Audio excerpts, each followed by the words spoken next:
Hi guys, welcome to another episode of our tutorials by Levonotion Animation Studios. This is Super Sam once again, and in this very episode I'm going to show you how you can use corrective shape keys to fix your character rig in Blender. Let's get started.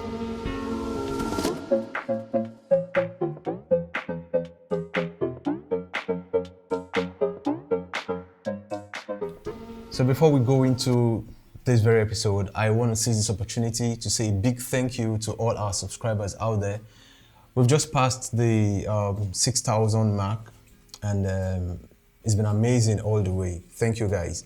And in appreciation, we have a short animated clip that we've done. Short animated shot. Funny.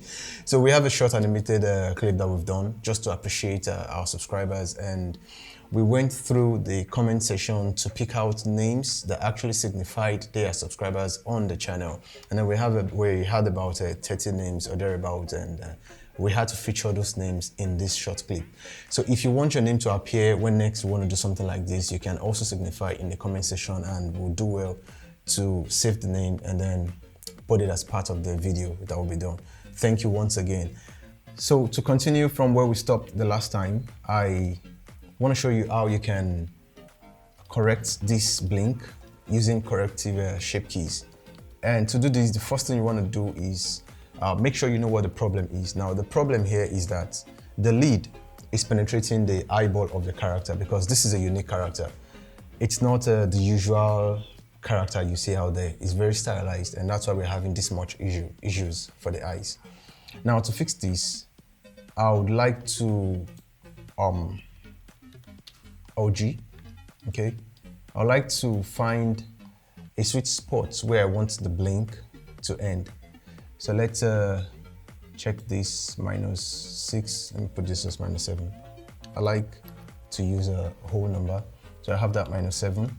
So this is the position I want the eyelid to get to before we have the complete closure. Now the next thing I want to do is switch back to object mode, click on the character, and I'm going to go to the edit mode for this character to start tweaking. But first, you need to make sure that you have a shape key for this character. So back to object mode and then create a shape key. You have the basis first, and then you click on the plus sign the second time to have key 1. Now this key 1 I'm going to rename to I left, that's IL, because this is the left eye of the character. So IL, and I'm going to change this value from 0 and take it up to 1 because I want to tweak it. Okay, so now that I have that set in the object mode, I'm going to switch back to edit mode, and this is where the magic happens. But first, I would like to turn off the eyeball so I can see what is going on with my character clearly. And I'm going to switch to the face mode, punch on C, select the area of the eyes that I want to work on.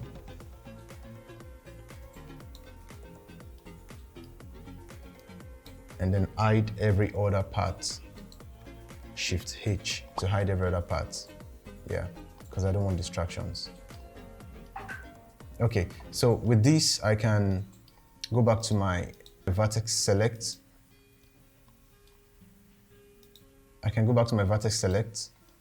And I want to show you this trick. Very important, and it makes your work faster. You can edit this in the sculpt mode, but I want to do this in edit mode because it's faster for me. Okay, now click on the vertex you want to move, right? And then you hold down Shift and right click to bring the cursor to that position, and then you change to 3D cursor. Now when you use G, before you use G, make sure you activate the proportional edit here, and then use G, and you have this circular ring around your 3D cursor. If you scroll your mouse wheel, you can increase the influence of this proportional edit, and if you scroll it down, you can also reduce the influence. So I'm going to reduce the influence this much and use G to move things around. Okay, so G to move things around, can reduce the influence a bit. Yeah. So select 1, 2, 3. Change the position of the 3D cursor and then pull this down some more. Okay, so you need to move you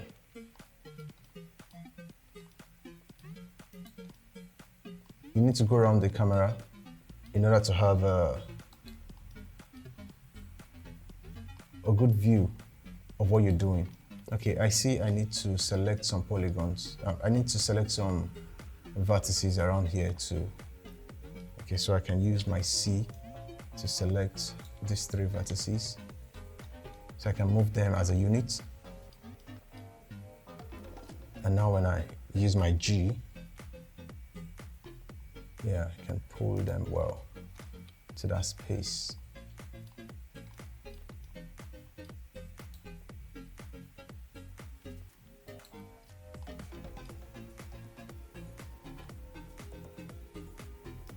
Okay, needs to cover up that bit and pull this out a bit.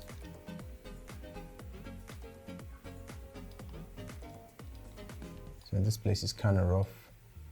I need to go in there and make adjustments.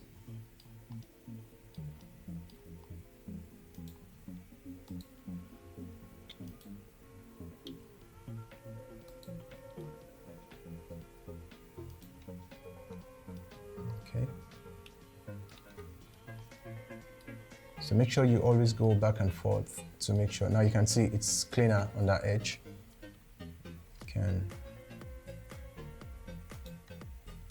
Okay.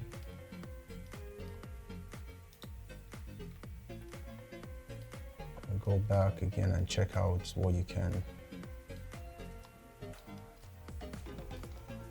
Yeah, this has gone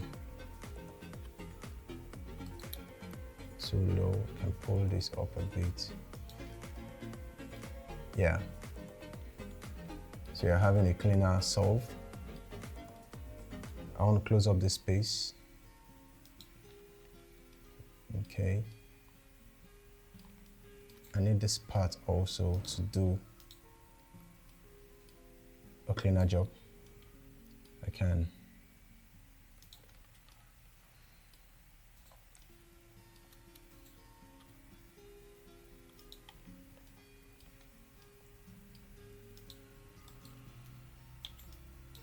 select this whole part and pull it down.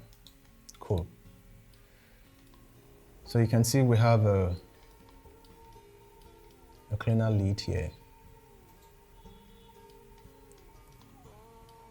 I like to go to the back and also confirm and double check. Oh, I can see an opening here. Yeah, I need to close that up.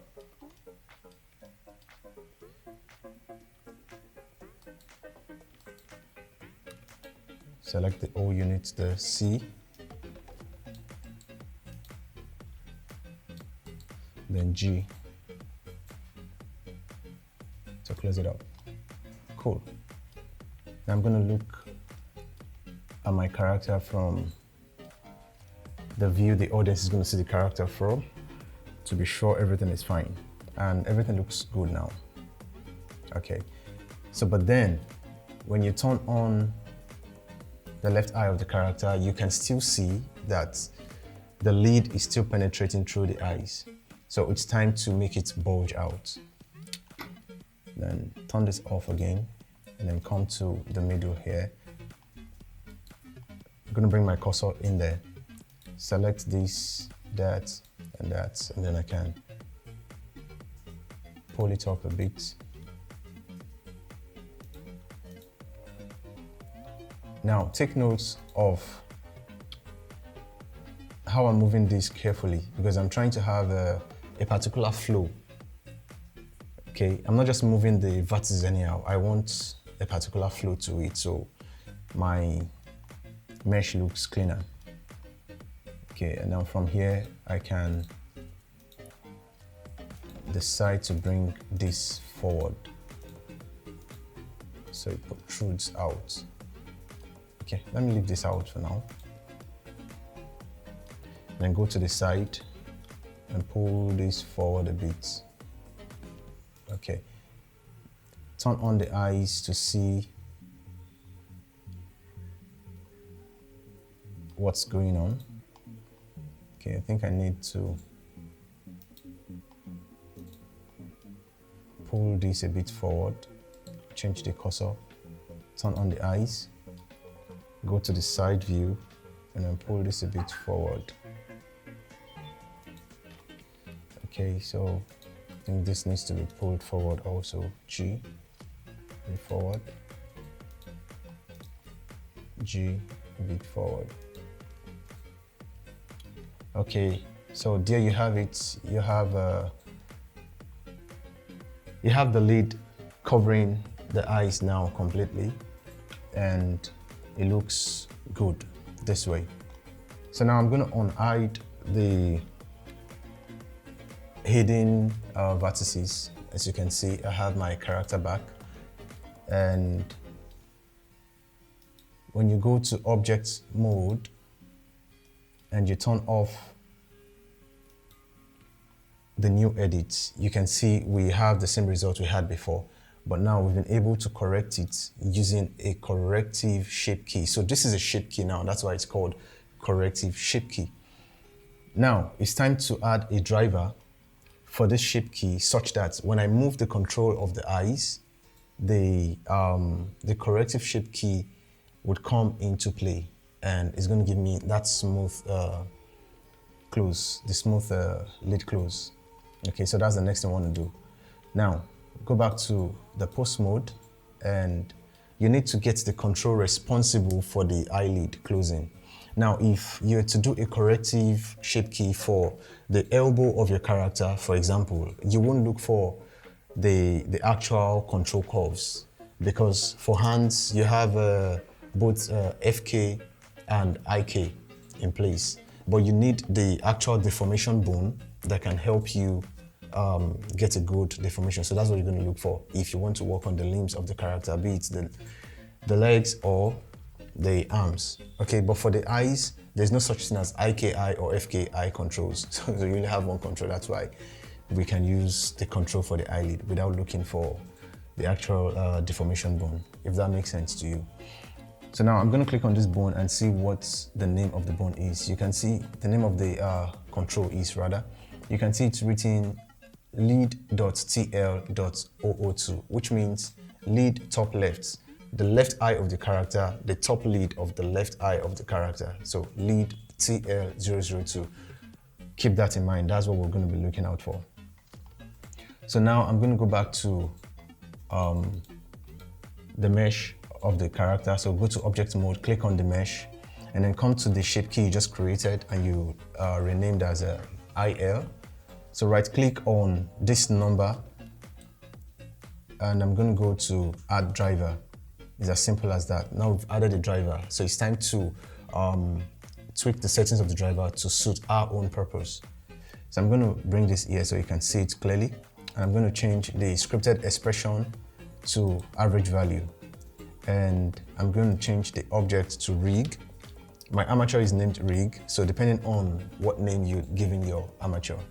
So I'm going to click on rig, yeah, and for bone, I'm going to search for the name of the control responsible for the lead of the character, and that is a lead TL.002. So I'm just going to help myself by typing lead, and then I'm going to scroll down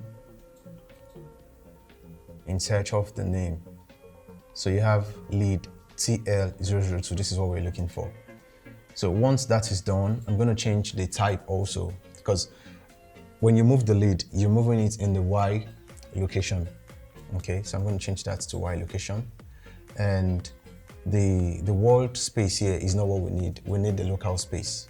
So I'm going to change this to the local space. And as soon as I did that, you can see this value here, minus 0.070. This value is also very helpful because this is what I'm going to use in controlling the driver. Okay, so it's minus 0.070, keep that in mind. Then I like to update dependencies also. Now I'm going to go into the driver's editor to make the finishing touch to my driver. So show in driver's editor, and I'm going to pull this to this side. Okay, so select this and come to F curve, and you can see you have keyframe and you have value here. So what I do is, whenever I want my my shape key to kick off, I'm going to have the value I showed you, which is minus 0.070. I'm going to have it changed here when the value is 1. So that means the corrective is going to kick off at that particular spot. So at frame 0, value 0, keyframe 0, nothing happens, right? And the last point here is the maximum of the corrective. So going to the maximum here, you can see the keyframe is 1 and then the value is 1. So I would like to change this keyframe from 1 to minus 0.070. Okay, so as soon as I did that, you can see that my graph editor changes here. Okay, it flipped the points, and this is the right timing that I want. And I always make sure I'm in linear also, because it's very important. So I can go to linear. Then for the second one, click on the second one and then just change it to linear. Yeah. And now, when I go back to post mode and I move the character lead, the eyelid, you can see, right? But don't mind this because I'm going past the value I did the keyframe for. So that's why it's messing this thing up. Now, in order to help yourself out,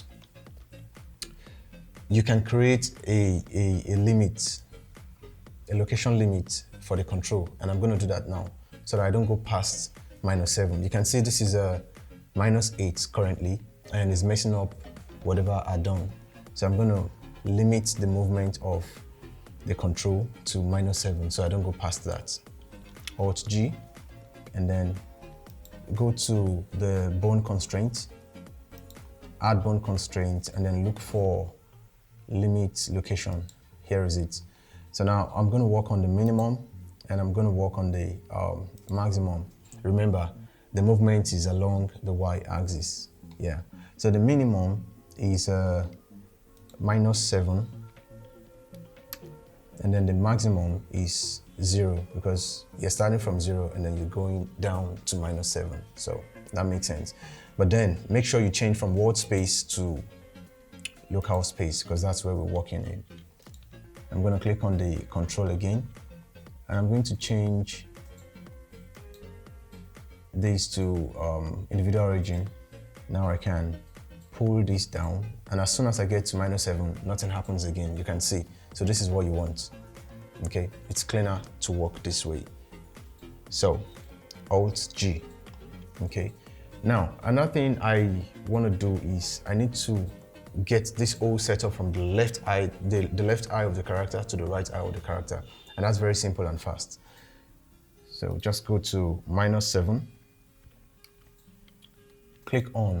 Go back to object mode, click on the character, and then come to the object data here. And I'm going to click on this black, this small arrow sign. It looks like a V. I'm just going to click on that. And I'm going to look for new shape from mix. So when you do this, it's going to create another shape key for you. And I'm going to rename the shape key as I_R.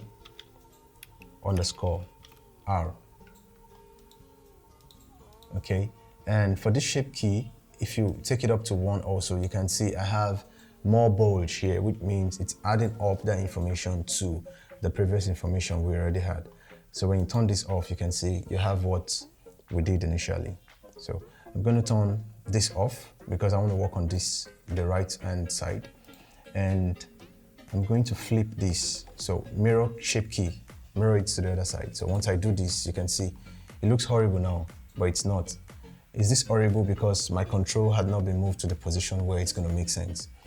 Now to do that, I can go back to my post mode, click on the lead TR, which is top right, and I'm going to take this to -7 also, right? And now you can see that it makes sense. Closing the lid makes sense now at this point.